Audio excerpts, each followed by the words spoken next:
Will we ever see Jon Jones versus Alex? Yeah. Possibility. I mean, Rogan is pushing me right now to try to make that fight. It's just, guys, Jon Jones is a whole nother. I consider Jon Jones the greatest combat fighter of all time. Jon Jones is the nastiest dude ever in the history. And Jon's got a dark side to him, man. He shoots guns. Jon Jones is a killer. The big money fight is Alex At and the White Jon House, Jones right? at the White House. Yeah. Are you fucking kidding me? Yeah. Catch weight. Make Yeah. it 225. You don't have to be for a title. Make it the bad month upper edition. You know? The Freedom 250 card just dropped, and MMA fans are absolutely losing their minds. Not because of what's on it, but because of what's missing. The second this White House card was announced, one question exploded across every forum, every comment section, every group chat in the MMA world. Where the hell is Jon Jones versus Alex Pereira? This isn't just any missing fight. This is the super fight that could have defined an entire era. Jones, the lineal heavyweight champion who's dominated for over a decade, against Pereira, the striking phenom who just vacated his light heavyweight belt to chase history at heavyweight. And it's not happening. The backlash against Dana White has been swift and brutal, with fans calling this the biggest matchmaking failure in recent memory.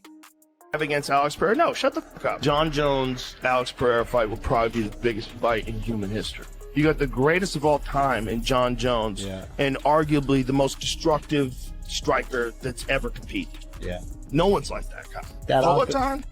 Why not fight against Pereira, a guy who's the same age as you, and we walk around the same exact size?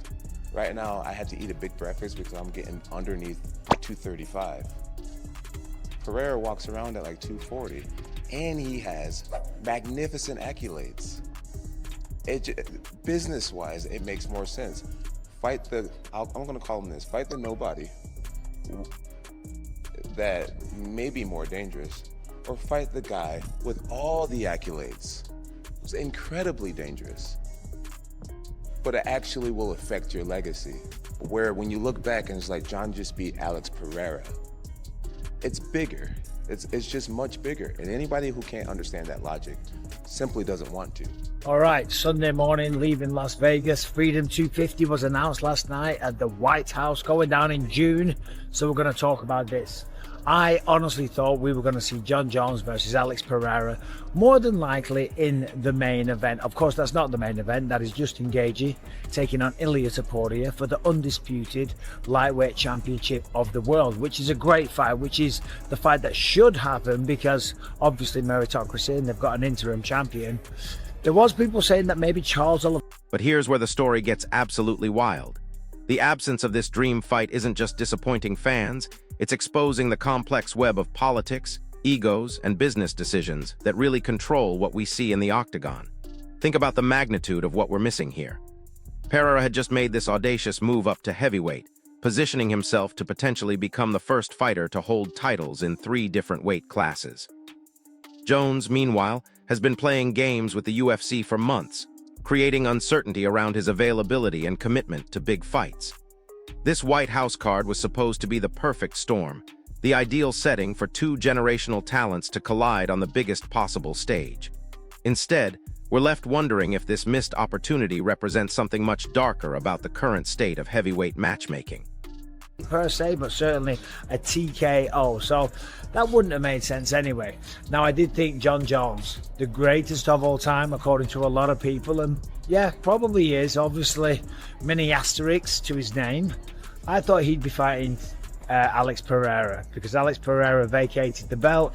Yuri versus Carlos Ulberg is going down in Miami. That's a great fight. I'm very happy for Yuri Prochazka and for Carlos Ulberg. He's a class. Now get this. While everyone's screaming about the Jones-Pereira snub, there's actually a method to Dana White's madness that most people are completely missing. The fight that is happening, Pereira versus Cyril Gane for the interim heavyweight title, might actually be the smarter play from a pure entertainment standpoint. Here's why this is genius-level matchmaking, even if it doesn't feel like it right now.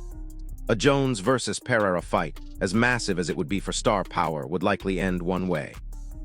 Jones would take Pereira down within the first 2 rounds and control him on the ground for 15 or 25 minutes. We've seen this movie before.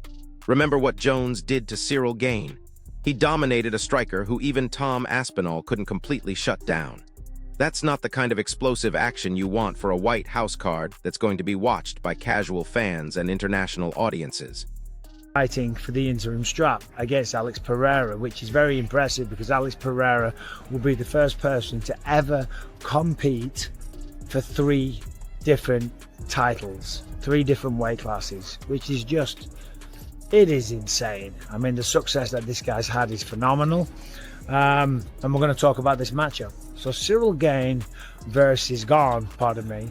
Cyril Gane versus, I've got to adjust my contact lens because sometimes everything goes a bit blurry and I can't see shit. There we go. Yeah, so Cyril Gane versus Alex Pereira, 2 great strikers. And I'll say this, it's a better fight than Jon Jones versus Alex Pereira. But wait, it gets even more strategic than that. Gane versus Pereira is essentially a kickboxing match in 4-ounce gloves between 2 of the most dangerous strikers in the heavyweight division.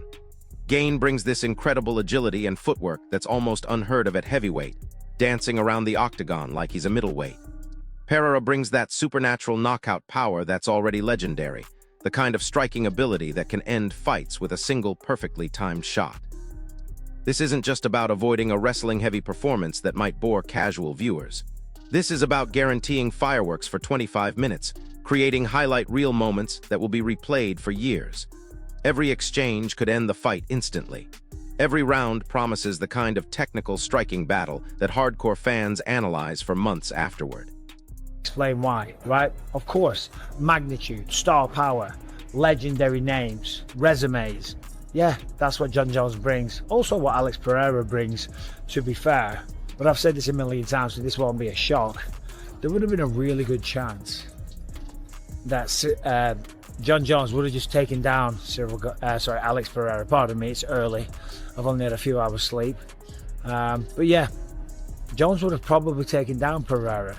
Wouldn't have been easy, right? Magomed Ankalaev has tried to do that. Other people have tried to do that. Jan Blachowicz tried to do that.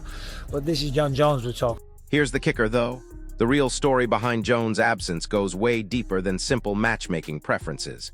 Tom Aspinall, the current interim heavyweight champion, was previously denied an undisputed title shot, specifically because Jones was playing games with his availability. Sound familiar? Jones has a documented history of making the UFC's life difficult when it comes to big fights, creating uncertainty around the Stipe-Miocic matchup, and now apparently doing the same thing with potential superfights like Pereira. This isn't Dana White being vindictive or hating big matchups. This is a promoter dealing with a fighter who's become increasingly difficult to work with, someone whose commitment to showing up and actually fighting has become questionable at best. Tom Aspinall couldn't take down Cyril Gane, but Jon could, right? So that's just something to think about. Jon would have probably taken Pereira down and finished him by a ground and pound, choked him out, whatever. And it could have been a quick performance. Now, the matchup we have now for the interim heavyweight strap, Pereira versus Cyril Gane, this is completely different. And here's something nobody's talking about that changes everything. The business side of these negotiations is absolutely brutal, and it's destroying potential dream fights before they even get announced officially. Eddie Hearn's involvement as Tom Aspinall's manager has created additional contractual disputes that have already caused fights to be canceled twice.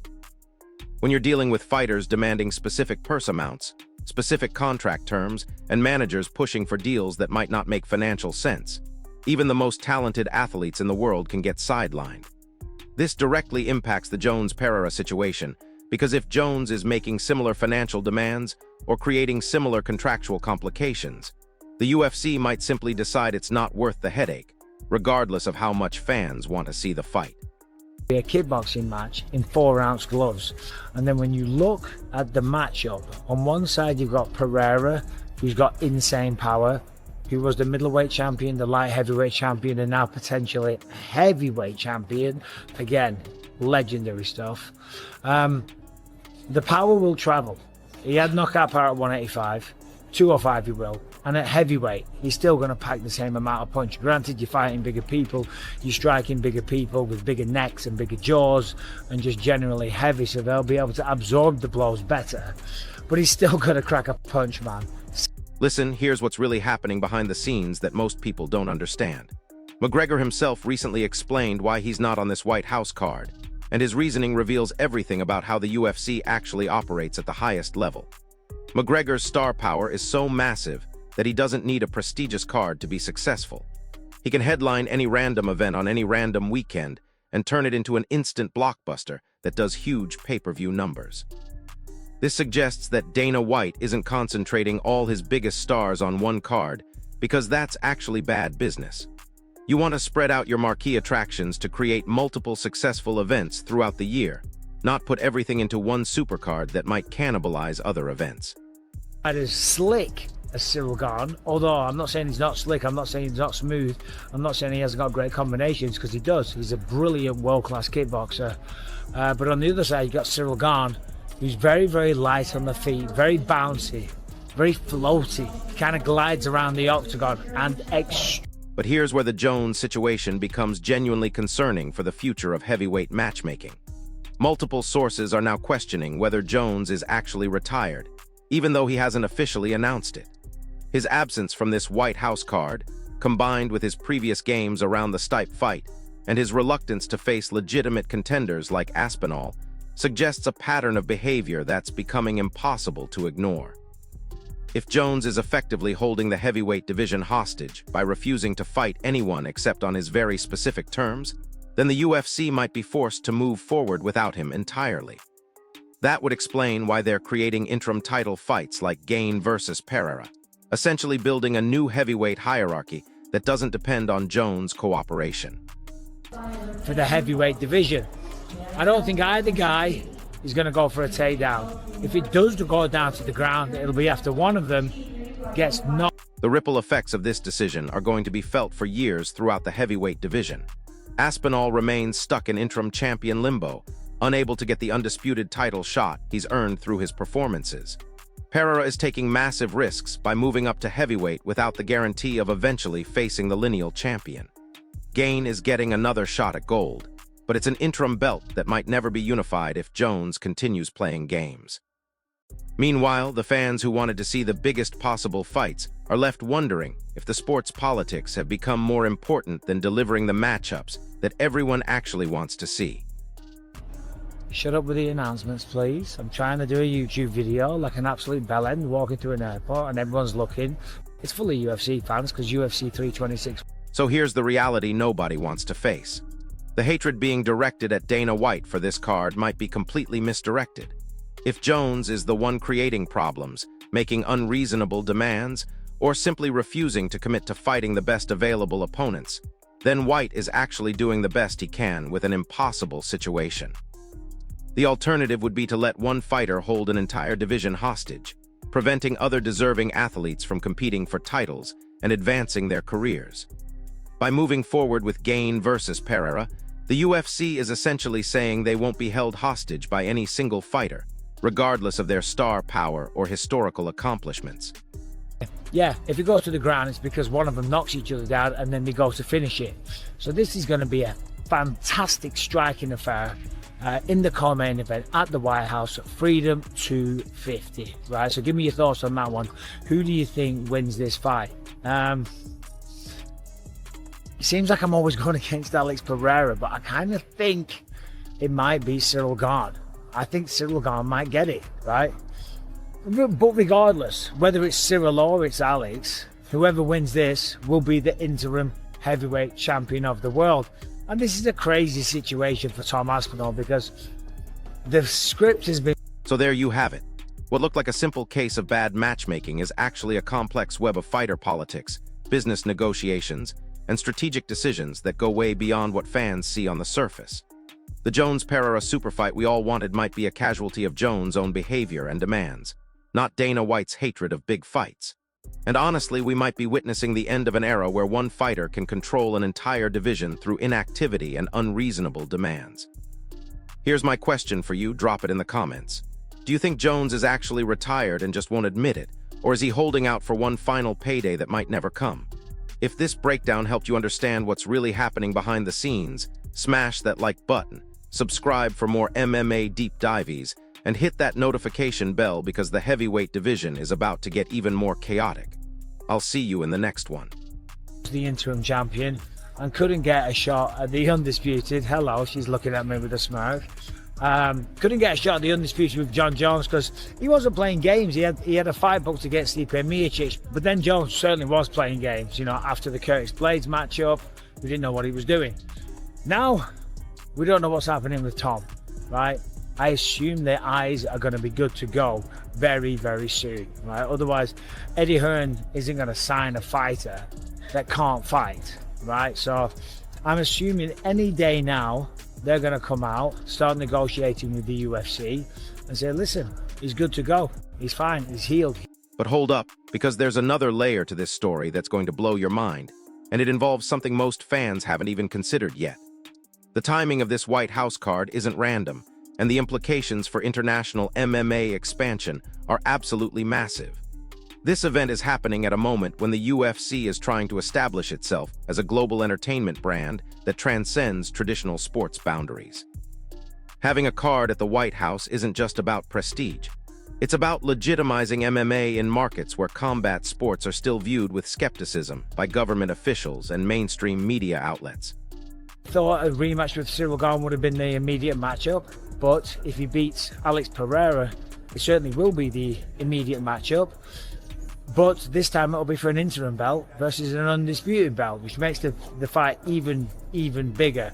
As I said on another video the other day, it all depends on these contractual negotiations. Eddie Hearn came out and was kind of shitting on Tom's contract and saying that he doesn't get paid what he should get paid if Eddie's going to try and change that contract. And you know, that is what a good manager does, to be fair, and you want the best management team on your side. You certainly don't want an amateur, you don't want a chump, you don't want someone that doesn't know what they're doing. But if he tries to push the goalposts far too... Think about what this means for fighters like Pereira, who represents not just Brazil, but an entire generation of strikers who came from other combat sports into MMA. His presence on this card sends a message to kickboxing federations, boxing promotions, and martial arts organizations worldwide that the UFC is the ultimate destination for elite combat athletes. This is bigger than just one fight or one division. This is about positioning MMA as the premier combat sport on the planet. And you can't do that with fighters who might not show up or who create uncertainty around major events. I'm going to agree to that, and there might be some kind of stalling, and we might have Tom Aspinall sitting on the sidelines for a while. I hope that doesn't happen, and I hope if he is able to renegotiate, I hope he gets a killer deal, because he deserves it, right? Tom's a freak of nature, he's an incredible athlete, but he's got to come back, and it looks like he's going to be fighting Alex Pereira or Cyril Gane. And should he win the fight, then we figure out what's going on with Tom Aspinall, and it could be him versus Aspinall. Now, other fights on the card. Steve Garcia versus Diego Lopez. I forgot to mention that one on my 326 preview yesterday. That's an insane fight. Now here's something that's going to change how you view this entire situation. The financial numbers behind these negotiations are absolutely insane, and they explain why certain fights happen while others don't. Sources close to the negotiations have revealed that Jones was demanding a guarantee that exceeded what some entire cards generate in revenue. We're talking about purse demands that would require the event to be profitable at a level that's almost impossible to achieve, even with pay-per-view sales and international broadcast deals. When you factor in the production costs of a White House event, the security requirements, and the additional expenses of hosting at such a prestigious venue, paying one fighter an astronomical guarantee could literally make the entire card financially impossible. Jean Silva, and what else did he do? Oh, I mean, listen, he's just must-see TV. And then on the other side, Steve Garcia hasn't got the same kind of brand value as Diego Lopez, but holy shit, man, he's on, I think, an 8-fight win streak, and they're all stoppages, most of them in the first round. I think one of them got to the second round. And you gotta love Steve Garcia. He's a nasty guy. So that'll be the first fight on the card. I didn't see this one coming. Bo Nickel versus Kyle Dorcas. I didn't expect that one, but it'll be a good fight. Dorcas, he's on a 2-fight win streak. Bo Nickel, of course. But here's where it gets even crazier. The UFC's relationship with broadcast partners and streaming platforms is evolving in ways that directly impact which fights get made and when they happen. Netflix's entry into live sports broadcasting, Amazon's increasing investment in combat sports content, and traditional networks competing for MMA rights means that certain fights are being saved for specific platforms and specific moments. The Jones-Pereira super fight might be too valuable to waste on a card that has limitations around international distribution or streaming rights. This isn't Dana White being stubborn. This is a business decision that considers factors most fans never even think about. Chandler. How about this for Michael Chandler? Fair play, right? Obviously, there was talk of Conor McGregor and Michael Chandler competing on that card. Dana said, nah, we ain't interested in that anymore. But it turns out it was the Conor McGregor side. Now, Conor came out and he was doing an interview with Chael Sonnen, and he brought up some good points. He said, listen, it's going to be a sellout with my name involved. Regardless, it's going to do blockbuster numbers. You know, like a double sale thing. That's the White House was going to hit no matter what. And he's absolutely right. When Conor comes back, it's going to be insane, right? And that's just the facts of the matter. So they don't need to put him on the White House card. And he said, they don't put me on 300, they'll put me on... And get this, the Pereira situation is actually way more complex than anyone realizes because of his unique position in combat sports history. He's not just moving up one weight class. He's attempting to become the first fighter to hold titles in 3 different divisions while maintaining active status in multiple combat sports organizations outside of MMA. His kickboxing commitments, his potential boxing matches, and his MMA career are all interconnected in ways that create scheduling nightmares and contractual complications. The UFC has to balance his MMA ambitions with his other combat sports obligations, and that affects everything from training camps to drug testing protocols to insurance coverage. We'll never see him again. If it is, it's kind of an unceremonious way to go out. I remember when I retired, I wasn't happy with the way that it ended because I wanted to retire in the octagon after a fight, win or lose. I wanted to thank the crowd. That's why I was going to take one more fight. I was actually in negotiations to fight Rashad Evans at the O2 Arena in London because I romanticized this idea of thanking the crowd and all this type of stuff and putting the gloves down and going through that whole thing. And my manager, Audiatara, was like, Mike, you're romanticizing this in your mind for this big moment, but what you're doing is you're putting your... Listen to this, though, because the Tom Aspinall angle reveals something about the current state of heavyweight politics that's absolutely wild. Aspinall's team has been pushing for an undisputed title shot for months, but they've also been negotiating for fights in other promotions and exploring options outside the UFC. This creates a situation where the UFC has to decide whether to invest heavily in a fighter who might not be exclusively committed to building his legacy within their organization.